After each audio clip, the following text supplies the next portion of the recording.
കരൂർ ദുരന്തത്തിൽ DMKയ്ക്ക് എതിരെ ആരോപണവുമായി നടൻ വിജയ്. റാലി പൊളിക്കാൻ സർക്കാർ ഗൂഢാലോചന നടത്തിയെന്നാണ് ആരോപണം. SIT-യോ CBI-യോ അന്വേഷിക്കണമെന്ന ആവശ്യവും ഉയർത്തിയിട്ടുണ്ട്. മരിച്ചവരുടെ ആശ്രിതർക്ക് 20 ലക്ഷവും പരിക്കേറ്റവർക്ക് 2 ലക്ഷവും വിജയ് പ്രഖ്യാപിച്ചു. തമിഴ്നാട് സർക്കാർ 10 ലക്ഷം വീതമാണ് പ്രഖ്യാപിച്ചത്.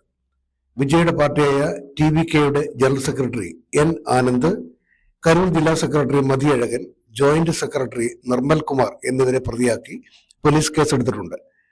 മനഃപൂർവ്വമല്ലാത്ത നരഹത്യ ഉൾപ്പെടെ BNS 109, 110, 125B, 223 വകുപ്പുകൾ പ്രകാരമാണ് കേസ്. മുൻകരുതലില്ലാതെ നടത്തിയ റാലിയാണ് ദുരന്തത്തിനിടയാക്കിയതെന്ന പൊതുവികാരമാണ് ഉയരുന്നത്. നാട്ടുകാരും മരിച്ചവരുടെ ബന്ധുക്കളും ആശുപത്രികളിൽ വിജയ്ക്കെതിരെ പ്രതിഷേധമുയർത്തി. പൊതുപരിപാടികളിൽ നിയന്ത്രണങ്ങൾ പാലിക്കണമെന്ന് ഹൈക്കോടതി ഉത്തരവിട്ടതിന്റെ 2ാം നാളിലാണ് ദുരന്തം. Positive news.